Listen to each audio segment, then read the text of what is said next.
TV అభిరుచి ప్రేక్షకులకు నమస్కారం. పిండి వంటలు ప్రసాదాలు కార్యక్రమానికి స్వాగతం.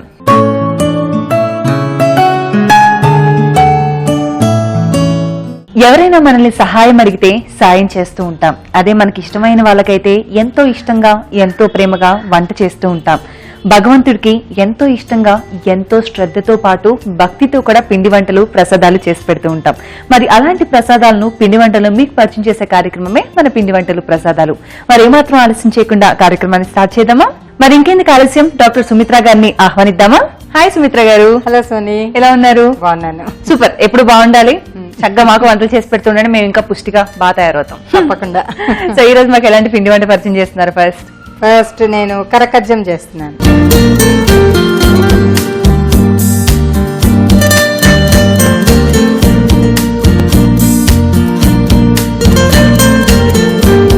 కరకజ్జం. కజ్జం కర వాట్? కరకజ్జం అని శనగపిండితో చేస్తారు. ఓకే. అంటే కొంచెం లావుగా చేస్తే దాన్ని కొమ్ము మిఠాయి అంటారు. చాలా మందికి కొమ్ము మిఠాయి తెలుస్తుంది, కానీ కరకజ్జం అంటే సన్నగా చేసి దాన్ని పాకంలో వేస్తారు, చక్రాల్లా చేస్తారు కదా. కరకజ్జం అంటారు. బాగుంటుంది, అది చాలా బాగుంటుంది, చాలా టేస్టీగా ఉంటుంది. కానీ ప్రాసెస్ ఎలా అన్నది చాలా మందికి తెలియదు. So super. ఇంత టేస్టీ పిండి వంట పరిచయం చేస్తున్నారు కదా. సో అంతే టేస్టీగా మనందరూ కూడా ఇంట్రెస్ట్ గా చూస్తాం అనుకోండి, పిండి వంట మరింత టేస్టీగా వస్తుంది, మీరు కూడా బాగా నేర్చుకోవచ్చు. సో మరి కరకజ్జం తయారు చేసుకోవడానికి కావాల్సిన పదార్థాలు అంటే చూద్దామా? తప్పకుండా. కరకజ్జం తయారు చేసుకోవడానికి కావలసిన పదార్థాలు: శనగపిండి, బెల్లం, ఉప్పు, నూనె, నెయ్యి. కరకజ్జం తయారు చేసుకోవడానికి కావాల్సిన పదార్థాలు అంటే చూసాం కదా సుమిత్ర గారు. మన ప్రాసెస్ స్టార్ట్ చేద్దామా? ఫస్ట్ ఏం చేద్దాం? ఫస్ట్ మూకుడు పెట్టేసుకొని బాండీలో నూనె పెట్టి, ఓకే, ఆ నూనె వేడెక్కుతూ ఉండే లోపల మిగతా ప్రాసెస్ చేద్దాం. నూనె జస్ట్ వేడెక్కితే వేడెక్కే లోపల మనం మిగతా పని చేసేస్తాం. ఓకే. సో ఒక బౌల్ ఇస్తే, ఆ పెద్ద బౌల్ ఇస్తే పిండి కలిపేసుకుందాం ఇలా. సో అసలే హైదరాబాద్ లో ముందుగా స్పెషల్లీ వినాయకుడు హడావుడంతా స్టార్ట్ అయిపోయింది. అప్పుడే విగ్రహాలు రెడీ అయిపోయాయి, అవును, డెకరేషన్ స్టార్ట్ అయిపోయాయి, స్టేజ్లు కట్టేస్తున్నారు, మేళ తాళాలతోటి తీసుకొచ్చేవాళ్ళు తీసుకొచ్చేస్తున్నారు. అవును కదా. సోని, మనం చేసేది స్వీట్ అయినప్పటికీ కూడా పిండి కనరెక్కకుండా ఉండడం కోసం ఊరికే వేసామా వేయలేదా అని చిటికెడు ఉప్పు. ఓకే. అండ్ జనరల్ గా కూడా మనం చేసే అన్ని రకాల స్వీట్స్ లో కూడా కొంచెం చిటికెడు ఉప్పు వేయాలంటారు కదా, ఎలాంటి స్వీట్ అయినా కూడా. సో పిండి తక్కువ క్వాంటిటీ ఉంది కాబట్టి నేను స్పూన్ తోటే కలిపేస్తున్నాను. ఇది మామూలుగా మన జంతికల పిండి ఏ కన్సిస్టెన్సీలో కలుపుకుంటామో అలాగే కలిపేస్తే సరిపోతుంది. కొంచెం అలానే మెత్తగా కాదు, అలానే మరి కూడా గట్టిగా కూడా అవసరం లేదు. సో జనరల్ గా వీటిలో ఇదే కదా వాటర్ కంటెంట్, అండ్ మనం ఎలా కలుపుకున్నాము పిండి, సో వీటిలోనే ఎక్కువ బేస్ అయి ఉంటుంది స్వీట్ ఐటమ్. ఏదైనా కూడా ఇప్పుడు అంటే ఇంట్లో చేసేదానికి హోటల్లో చేసేదానికి తేడా ఏంటంటే ప్రపోర్షన్ అనేది కరెక్ట్ గా పడుతుంది, ఆ హీట్ అనేది కరెక్ట్ గా వస్తుంది. అందుకని ఇంట్లో చేసే ఐటమ్ అయినా కూడా హోటల్లో ఎందుకు టేస్టీగా ఉంటుందంటే అందుకే టేస్టీ. అది ఎప్పుడు ఏది ఎలా వేస్తే బాగుంటుందో అలాగే వేస్తారు అంతే. సో దీన్ని మన జంతికల గొట్టంలోకి వేసేసుకుంటాం. జనరల్ గా చక్రాలు గిద్దాన్ని కూడా అంటుంటారు కొంతమంది, అలా ఎవరికి వచ్చిన పేరు ఎవరికి నచ్చిన పేరు తాను పిలిచేసుకోండి అంతే. సో నూనె వేడెక్కిందా లేదా అన్నది చూసుకోవాలి.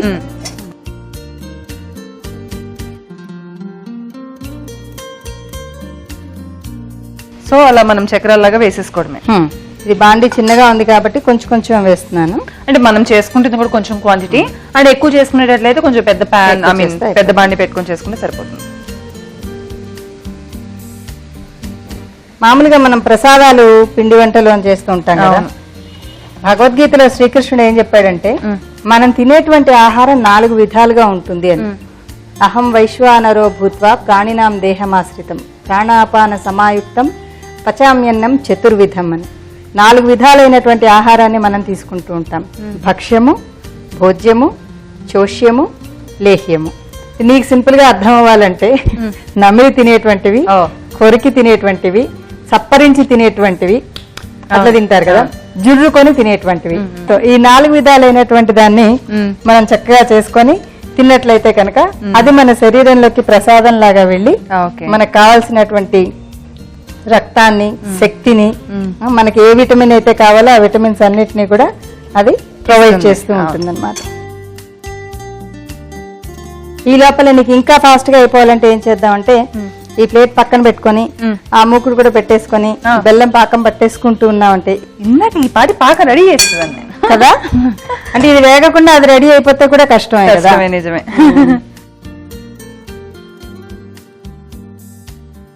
సో బెల్లం మనం మ్యాష్ చేసి పెట్టుకుంటే తొందరగా మెల్ట్ అవుతుంది కదా. అది తడిసేంత వరకు పోస్తే చాలు.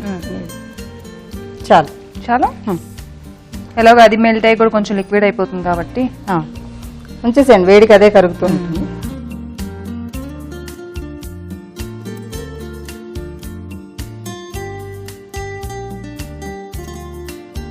సో అంటే ఇవి కలర్ సరిపోతుంది అంటారు. కొంచెం కావాలంటే ఇంకా క్రిస్పీగా వస్తుంది, కానీ మనం పాకంలో వేస్తే మెత్తగా వస్తుంది కదా. అది మనం ఎలాంటి కలర్ యాడ్ చేయలేదు. కారం వేస్తే మీకు కొంచెం ఎర్రగా కనిపిస్తుంది, అందుకోసమని మీకు ఆ కలర్ అట్లా అనిపిస్తుంది. మామూలుగా జంతికలు చూస్తే ఎర్రకారం వేస్తాం కదా. అవును. అండ్ ఆహారం గురించి కూడా నేను అసలు ఈ జనరేషన్ వాళ్ళకి ఏం చెప్పాలనుకుంటున్నానంటే, ప్రసాదం కానీ లేదా పిండి వంట కానీ రెగ్యులర్ గా తినేటువంటి భోజనం కానీ ఏదైనా కానీ గాక ఈ జనరేషన్ వాళ్ళు అమ్మ చేసిన వంట నచ్చదు, బాక్స్ లో పెట్టిన వంట నచ్చదు. ఎంత వేస్ట్ చేస్తున్నారంటే ఫుడ్ అవసరానికి మించి వండడం ఒక ఎత్తు అయితే కంచంలో పెట్టుకొని కూడా పారేస్తూ ఉంటారు. అది చాలా చాలా చాలా తప్పు కదా.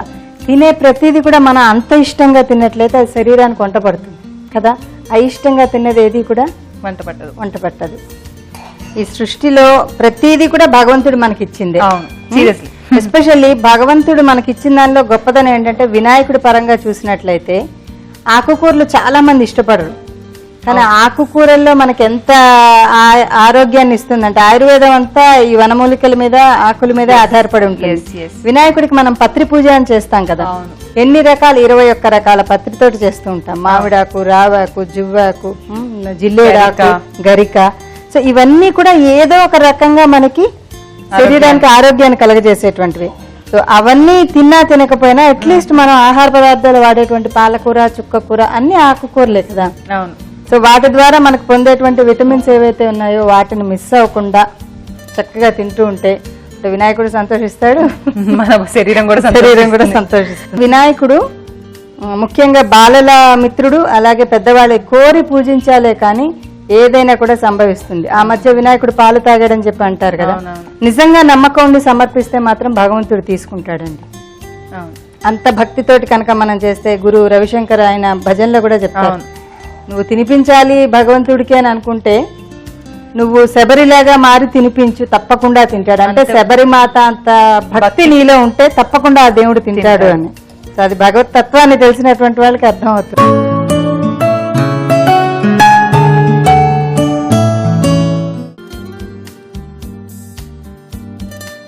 పాకంలో కొద్దిగా ఇలాచీ పొడి. సో డెఫినెట్ గా వీటిలో ఇలాచీ పడాల్సిందేనా? అప్పుడే సూపర్ వంటకి సార్థకత చేకూరుతుంది అంటారు ఇలాచీ పడితే. సో ఇప్పుడు దీన్ని చిన్న చిన్న ముక్కల కింద జస్ట్ ప్రెస్ చేసేస్తే సరిపోతుంది. సో దీనిలో ఫైనల్ గా ఏం చేస్తామంటే, ఈ జంతికలు దానిలో వేయడానికి ముందుగా మనం ఒక పళ్ళెంలో దేనిలోకైతే సర్వింగ్ బౌల్ లోకి తీసుకుంటున్నామో దానికి కొద్దిగా నెయ్యి రాయాలి. సో మనం మళ్ళీ షిఫ్ట్ చేసుకునేటప్పుడు కింద అతుక్కోకుండా ఉంటాయి. Exactly. And at the same time పాకం కాబట్టి తొందరగా స్టిక్ అయిపోతుంది ప్లేట్. ఇది స్ప్రెడ్ చేస్తామండి. అండ్ అలాగే మనం పాకంలో కూడా కొద్దిగా నెయ్యి వేసుకుంటాం, ఎందుకంటే ఇది మళ్ళీ అంత స్టిక్కీ అయిపోకుండా. కొంచెం వినాయకుడికి ఎన్ని పేర్లు అసలు. అవును కదా. బాల వినాయకుడు, తరుణ వినాయకుడు, రక్త గణపతి, హేరంబ గణపతి, ఉచ్చిష్ట గణపతి, నృత్య గణపతి, ఎన్ని సిద్ధి బుద్ధి వినాయకుడు, లక్ష్మీ గణపతి. సో అంటే మనకి మలేషియాలోను, సింగపూర్ లోను, జపాన్ లోను, చైనాలోను, కాంబోడియాలోను, హాంకాంగ్, బ్యాంకాక్, ఈ అన్ని దేశాల్లోనూ కూడా వినాయకుడిని పూజిస్తూ ఉంటాం.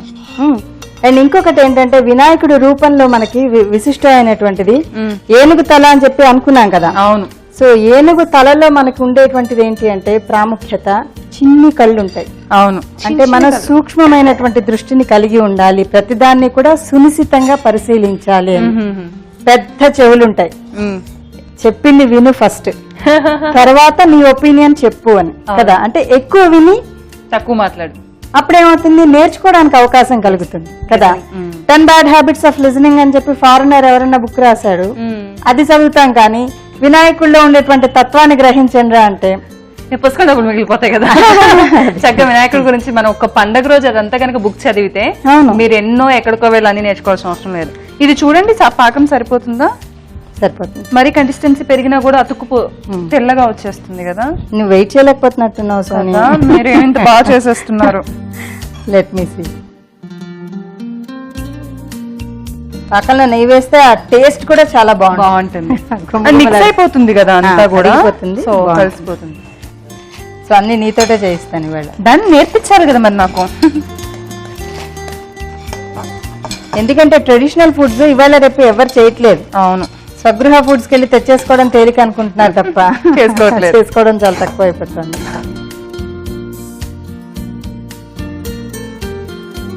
గవ్వలు కానీ ఇది కానీ మనం చేసినప్పుడు ఏంటంటే అది అంతా కలిసేలాగా తిప్పుతూ ఉండాలి.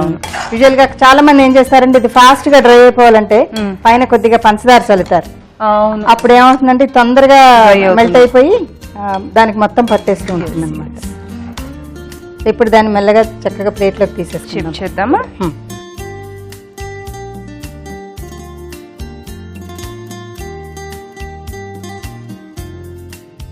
జనరల్గా ఇవన్నీ చూసిన పర్రే ఇది ఎలా ప్రిపేర్ చేశారా అని అనుకుంటూ ఉంటారు. ఇంత టేస్ట్ కూడా చాలా బాగుంటుంది, ఎందుకంటే మనం ఇందులో సాల్ట్ కొద్దిగానే వేసాం కదా, ఈ తీపంతా పీల్ చేసుకుంటుంది.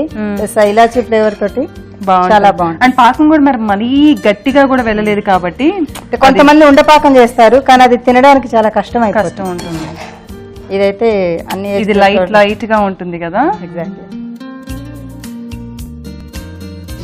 సోని గుమగుమలాడే కరకజ్జం టేస్ట్ చేసి చెప్పండి ఎలా. తప్పకుండా. వావ్. సో వ్యూయర్స్ చూస్తారు కదా కరకజ్జం ఎలా ప్రిపేర్ చేసుకోవాలని. ప్రాసెస్ అయితే మాత్రం చాలా simple and easy process. So definite గా మీరు కూడా ప్రిపేర్ చేసుకోండి. మరి కరకజ్జం టేస్ట్ ఎలా ఉంది ఇప్పుడు నేను చూడబోతున్నాను. కొంచెం ఆరాక తినండి. పాకం అంటిందా మొత్తం? చాలా బాగా వేడికి అంటుకుంటా. అలా అంటుకున్నా వేడి కాలినా కూడా అలా తినేయాలనిపిస్తుంది. అవునా? చాలా ఇంట్రెస్టింగ్ గా ఉంది చూడండి. అలా ఎంతైనా తినేయచ్చు అనమాట. నేనేదో తినేస్తున్నాను కదా, కాలినా కూడా తినేస్తున్నాను. కొద్ది ఆరింది కాబట్టి తింటున్నాను, మీరు కూడా ఆర్పుకొని తినండి. అండ్ టేస్ట్ ఇది మాత్రం అదిరిపోయింది. కరకజ్జం మీరు ట్రై చేసి టేస్ట్ చేయకపోతే అర్రే ఒక మంచి రుచికరమైన వంట టేస్ట్ చేయడం మన జీవితంలో మనం మిస్ అయ్యామన్న ఫీల్ డెఫినెట్ గా మీకు వస్తుంది. కాబట్టి అలాంటి ఫీల్ అస్సలు రానివ్వకుండా ఉండాలంటే కరకజ్జం మీరు కూడా ప్రిపేర్ చేసుకోవాలి, టేస్ట్ చేసేయాలన్నమాట. సో మరి కరకజ్జం ప్రిపేర్ చేసుకోవడానికి కావాల్సిన పదార్థాలు, తయారు చేసుకునే విధానం మరోసారి చూద్దాం. కరకజ్జం తయారు చేసుకోవడానికి కావలసిన పదార్థాలు: శనగపిండి, బెల్లం, ఉప్పు, నూనె, నెయ్యి. కరకజ్జం తయారు చేసుకునే విధానం: ముందుగా స్టవ్ వెలిగించి పాన్ పెట్టి ఆయిల్ హీట్ చేసుకోవాలి. ఆ తర్వాత ఒక బౌల్ తీసుకుని దానిలో శనగపిండి, ఉప్పు వేసి సరిపడా నీళ్లు పోసి కలుపుకోవాలి. ఈ మిశ్రమాన్ని వేడెక్కిన నూనెలో చక్రాల్లాగా వేసుకొని వేయించుకోవాలి. తర్వాత టిష్యూ పేపర్స్ ఉన్న ప్లేట్లోకి షిఫ్ట్ చేసుకోవాలి. ఇప్పుడు మరొక స్టవ్ వెలిగించి బాండీ పెట్టుకుని బెల్లం వేసి నీళ్లు వేసి పాకంలా కరిగించుకోవాలి. పాకంలా తయారైన తర్వాత దాంట్లో కొంచెం యాలకుల పొడి వేసి మిక్స్ చేసుకోవాలి. ఈ పాకంలో నెయ్యి కూడా వేసుకొని కలుపుకోవాలి. ఆ తర్వాత ముందుగా వేయించుకున్న చక్రాలను చిన్న చిన్న ముక్కల్లాగా చేసుకుని పాకంలో వేసుకొని మిక్స్ చేసుకోవాలి. ఇప్పుడు సర్వింగ్ ప్లేట్ తీసుకుని దానికి నెయ్యి రాసి ఈ కరకజ్జం దానిపైన వేసుకొని సర్వ్ చేసుకుంటే ఎంతో రుచికరమైన టేస్టీ కరకజ్జం రెడీ. సో సుమిత్ర గారు, మధ్యపోయిందండి కరకజ్జం. ఇందా చెప్పినట్లు ఈ తినపోతే లైఫ్ లో ఏదో వెళ్తీ ఉండిపోద్దేమో అనిపిస్తుంది, అంత టేస్టీగా ఉంది. తింటూ ఉంటే అలా వెళ్ళిపోతూ ఉంది, అదేంటో చాలా లైట్ గా అనిపిస్తుంది. హెవీగా కూడా అనిపించట్లేదు స్వీట్, బట్ చాలా చాలా చాలా బాగుంది కరకజ్జం. సో ఇంత రుచికరమైన పిండి వంట మాకు ప్రిపేర్ చేశారు. మరి భగవంతుడు కూడా వెయిటింగ్ కదా, ప్రసాదం ఏం ప్రిపేర్ చేస్తున్నారు? పాల తాలికలు.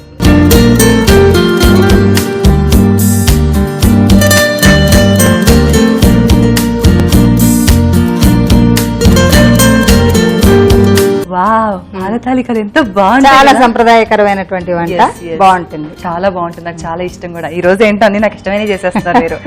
ఓకే, సో మరి పాల తాలికలు తయారు చేసుకోవడానికి కావాల్సిన పదార్థాలు ఏంటో చూద్దామా? తప్పకుండా. ఓకే, పాల తాలికలు తయారు చేసుకోవడానికి కావాల్సిన పదార్థాలు: బియ్యపిండి, పాలు, పంచదార, యాలకుల పొడి, జీడిపప్పు. పాల తాలికలకి కావాల్సిన పదార్థాలు ఏంటో చూసాం కదండి. మరి ప్రాసెస్ స్టార్ట్ చేద్దామా? ఇప్పుడు ఏం చేద్దాం? ఫస్ట్ ఒక పెద్ద ముక్కుడు ఇస్తే, ఓకే, ఇందులో జస్ట్ ఒక అర గ్లాస్ నీళ్లు పోసుకుందాం. ఓకే, చాలు. ఓకే, సో నీళ్లు మనకి తెల్లిన తర్వాత కొద్దిగా బియ్యపిండి వేసి దానిలో కలుపుకోవాలి.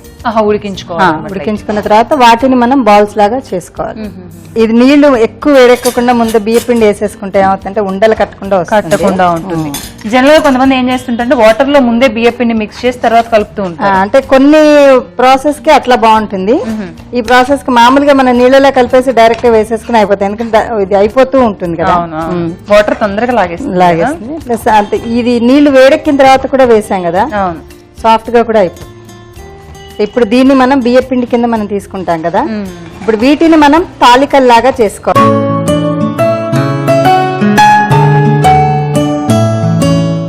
సో సోనియా, ఇవి చల్లారే లోపు మనం పక్కన పాలు పెట్టేసుకుంటాం. డన్.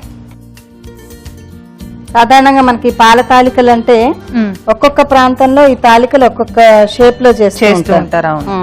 అంటే కొంతమంది ఇప్పుడు ఈ పిండి ఇలా ఉడికించుకున్న తర్వాత జస్ట్ మామూలుగా ఇలా చేసి ఇలా గుండ్రంగా కొంతమంది చేసుకుంటారు, ఇలా రౌండ్ గా చేసుకుంటారు ఒక్కొక్క ప్రాంతంలో. కొన్ని ప్రాంతాల్లో ఇట్లా నొక్కుతారు అనమాట, అంటే ఇలా బిళ్ళల్లాగా చేస్తారు, చిన్న చిన్న బిళ్ళల్లాగా చేస్తారు.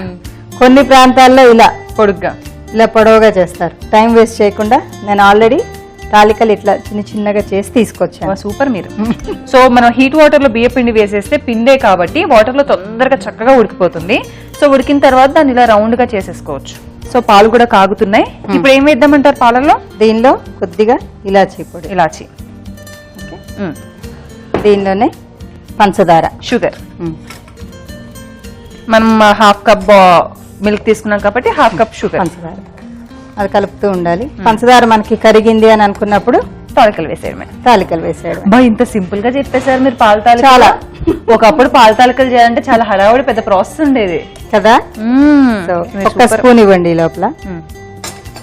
ఈ లోపల ఏం చేస్తానంటే కొంచెం బియ్యం పిండి, ఇంతే, ఎక్కువ కూడా కాదు. ఓకే. సో ఒక హాఫ్ స్పూన్ వాటర్ వేయాలా? కొద్దిగా వాటర్ వేయండి. అంటే నాకు కూడా అలా తెలిసిపోతుంటాయి కదా. చాలా కలిపి పెట్టుకున్నాము. మనం పాల తాలికలు వేసిన తర్వాత అది ఉడికిన తర్వాత ఒకవేళ దగ్గర పడలేదు అని అనిపిస్తే అప్పుడు యాడ్ చేద్దాం, సూపర్. లేకపోతే లేదు. అయితే ఇవాళ రేపు చాలా మంది కార్న్ ఫ్లోర్ ఉంది కదా, ఫాస్ట్ గా అయిపోతుంది అనుకుంటూ ఉంటారు. అలా కాకుండా ట్రెడిషనల్ వంటలకి బియ్యం పిండి మాత్రమే వాడాలి. సో ఇట్లా మనం ఉడకబెట్టుకొని ముందుగా చేసుకున్నటువంటి తాలికలు. సో వ్యూవర్స్ చూస్తున్నారు కదా, పాల తాలికలు సింపుల్ ప్రాసెస్ లో ఎలా ప్రిపేర్ చేసుకోవాలో సుమిత్ర గారు చాలా చక్కగా చూపిస్తున్నారు. సో ఫస్ట్ మనం స్టవ్ ఆన్ చేసి ప్యాన్ పెట్టి కొంచెం ఒక హాఫ్ కప్ మాత్రమే వాటర్ వేసుకోవాలి. వాటర్ కొంచెం మరిగిన తర్వాత మనం బియ్యం పిండి వేసుకోవాలన్నమాట. బియ్యం పిండి వేసుకోగానే వాటర్ అంతా కూడా మనకి దగ్గరకు వచ్చేస్తుంది కాబట్టి వెంటనే స్టవ్ ఆఫ్ చేసేసి 1-2 అంటే హాఫ్ మినిట్ కూడా పట్టదు, బియ్యం పిండి హాట్ వాటర్ లో తొందరగా ఉడికిపోతుంది అనమాట. సో అది అయిపోయిన తర్వాత అది చల్లారిన తర్వాత మనం చిన్న చిన్న బాల్స్ లాగా క్రియేట్ చేసుకోవాలి. అండ్ ఇందాక మనం చెప్పుకున్నట్లు మీ ఏరియాకి తగ్గట్టు మీ ప్రాంతంలో మీ ఇంట్లో ఎలా ప్రిపేర్ చేసుకుంటారో తాలికలు ఆ ప్రాసెస్ లో ప్రిపేర్ చేసుకొని పక్కన పెట్టేసుకొని తర్వాత స్టవ్ ఆన్ చేసి పాన్ పెట్టి పాలు మరిగిన తర్వాత దాంట్లో ఇలాచీ వేసి, అలాగే మనం ఎంత క్వాంటిటీ అయితే పాలు తీసుకున్నామో పిండిని బట్టి కూడా మనం ఎక్కువ స్వీట్ తీసుకున్నట్లయితే కొంచెం ఎక్కువ షుగర్ యాడ్ చేసుకోవచ్చు, తక్కువ తీసుకుంటే తక్కువ యాడ్ చేసుకోవచ్చు. షుగర్ బాగా మెల్ట్ అయిన తర్వాత మనం ముందుగానే ప్రిపేర్ చేసుకున్న పాల తాలికల బాల్స్ ఉన్నాయి కదా, అవి యాడ్ చేసేసుకున్నాం. ఇప్పుడు అవన్నీ కూడా చక్కగా ఉడుకుతూ ఉన్నాయి కదా, ఇప్పుడు ఏంటో చూద్దాం. సో దీనిలోనే కొంచెం నేను పచ్చి జీడిపప్పు వేస్తున్నాను, ఎందుకంటే జనరల్ మన స్వీట్ అంటే కొంచెం నేతిలో వేయించి వేస్తాము. దీనికంటే ఉడుకుతుంది కదా, ఉడికిన టేస్ట్ జీడిపప్పుది వేరేగా ఉంటుంది, సాఫ్ట్ గా అవుతుంది. అది నేతిలో వేయించి అందులో వేస్తే గట్టిగా ఉంటుంది. సో దీంతో పాటు ఉడికిస్తే బాగుంటుందని పచ్చి ఈక్వల్ అవుతుంది కదా, అది కూడా ఉడుకుంటుంది, ఇది కూడా ఉడుకుంటుంది, సరిపోతుంది, సాఫ్ట్ గా. ఇది ఎక్కువ కూడా కదిలియొద్దేమో కదా, అంటే మనం బాల్స్ గట్టిగానే చేస్తాం కదా. ఎస్, చూడండి చక్కగా బాల్స్ ఎలా కనిపిస్తున్నాయో. ఇందాక ఆల్రెడీ పిండి కొంచెం ఉడికింది, ఇప్పుడు పాలు షుగర్ లో ఇంకాస్త ఉడుకుతుంది. ఇప్పుడు మనం నీళ్లు కలిపిన బియ్యం పిండి ఉంది కదా, ఇది వేస్తాను, మీరు కలుపుతూ ఉండండి. షూర్. కొంచెం దగ్గర పడుతుంది, ఎక్కువ పిండి కూడా లేకుండా మనం 1 నిమిషం కలిపితే అంతే దగ్గరకు వచ్చేస్తుంది. సో కొంత మనం పాయసం కూడా రకరకాలుగా తింటూ ఉంటాం కదా, సో అదే మన సేమియా లాగా అట్లా అదే టేస్ట్ లో ఉంటుంది, కాకపోతే బియ్యం పిండి బాగుంటుంది. అలా ఉండలుగా కూడా తగులుతూ ఉంటుంది కదా. మనకి ప్రసాదాలన్నీ కూడా ఎక్కువ బియ్యం తోటి అంటే ధాన్యాలతో ఎక్కువగా చేస్తూ ఉంటారు. సో ఇప్పుడు ఈ తాలికలు మనం బెల్లంతో కూడా చేసుకోవచ్చు. Same process. తిమ్మనం అని చేస్తారు, తిమ్మనం కూడా మనం బెల్లంతో చేసుకోవచ్చు. అంతే, ఉడికిపోయాయి అంతే. సరిపోతుందంటారా? ఆఫ్ చేసేద్దాం. పైకి తెలుస్తుంది కదా కొంచెం చిక్కబడింది కదా. చల్లారిన తర్వాత ఇంకా చిక్కగా అయిపోతుంది, దగ్గరకు వస్తుందా? అప్పుడు మనకి తినడానికి వీలుగా ఉండదు. యస్, ఇప్పుడు మనం నైవేద్య పాత్రలోకి తీసుకోవడమే కదా. చూసారు స్మెల్ వచ్చేస్తుంది.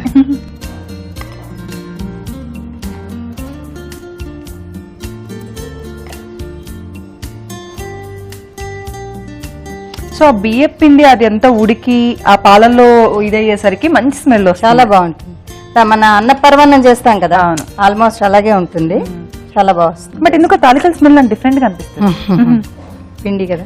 ఎస్, పాల తాలికల ప్రసాదం రెడీ. రుచి చూసి చెప్పండి ఎలా ఉందో. తప్పకుండా, నాకు చాలా ఇష్టమైంది కదా ప్రసాదం. అందులోనూ నాకు ఎంత ఇష్టం ఉన్నా ముందు దేవుడు ఈజ్ దేవుడు ఆల్వేస్. కాబట్టి ముందు చక్కగా ప్రసాదం నైవేద్యంగా పెట్టేసి ఆ తర్వాత నేను ప్రసాదంగా స్వీకరిస్తాను. నేను వినాయకుడికి కూడా ఇది అంటే చాలా ఇష్టం కదా. మనకి చేస్తాను కదా వినాయక చవితి. వినాయక చవితి వస్తుంది, తాలికల బదులు వినాయక స్వామికి దీంట్లో అర్రే బుడ్డి బుడ్డి లడ్లు భలే ఉన్నాయి అనిపిస్తాయి. కాబట్టి ముందు మనం చక్కగా విఘ్నేశ్వరుడికి నైవేద్యం పెట్టేద్దాం దీన్ని.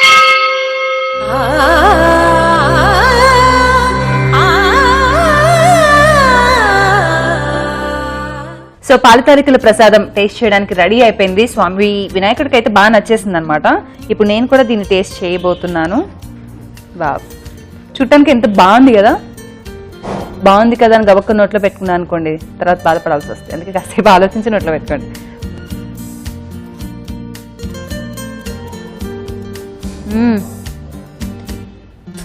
చాలా బాగుంది. ఇందా చెప్పాను కదా, ఆ బియ్యం బాయిల్ అయ్యి చక్కగా ఆ పాలలో మిక్స్ అయితేనే ఆ పాల తాలికల టేస్ట్ అదిరిపోతుందని. స్పెషల్ టేస్ట్ చాలా బాగుందండి.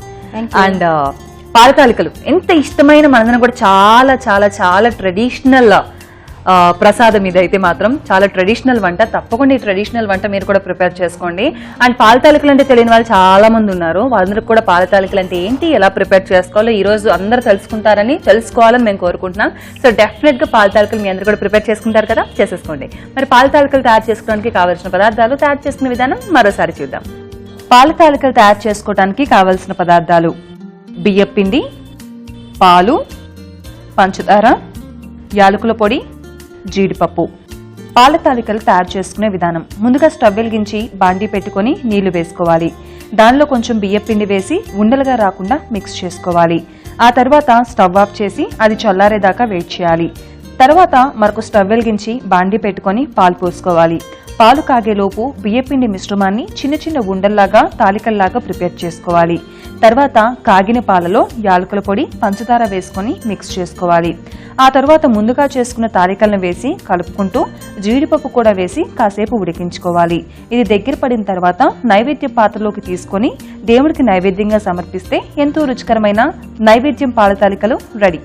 సో పాల తాలికలు అయితే మాత్రం అదిరిపోయాయి. పాల లడ్డూలా వచ్చాయి వీటిని, చిన్న చిన్న లడ్డూల్లో ఉన్నాయి కదా. అండ్ తాలికలు అయితే మాత్రం అదిరిపోయాయి. అండ్ ఈ రోజు స్వీట్స్ రెండు కూడా చాలా బాగున్నాయి. Thank you. సో కరకజ్జం, ఆ చక్రాలు ఎంత బాగున్నాయండి. నేనైతే ఇంట్లో ప్రిపేర్ చేసేసుకోవాలనిపిస్తుంది. ఇది కూడా యాజ్ యూజువల్ ట్రెడిషనల్ వంట, అందరికీ తెలిసిందే పాల తాలికలు. బట్ మీరు చేయటం చాలా టేస్టీగా ఉంది. And thank you so much మా వినాయకుడి తరఫు నుంచి కూడా. ఓకే, ఎందుకంటే పిల్లలు తేవడం మీరే చెప్పారు కదా, అంటే పిల్ల అని డౌట్ రావచ్చు, కానీ పిల్లనే అనుకోండి కాసేపు. Anyways thank you so much. మంచి రుచికరమైన వంటకాలు మాకు పరిచయం చేస్తున్నారు. అండ్ ఇంకా బోల్డ్ అని చేయాలి కూడా. తప్పకుండా. Thank you.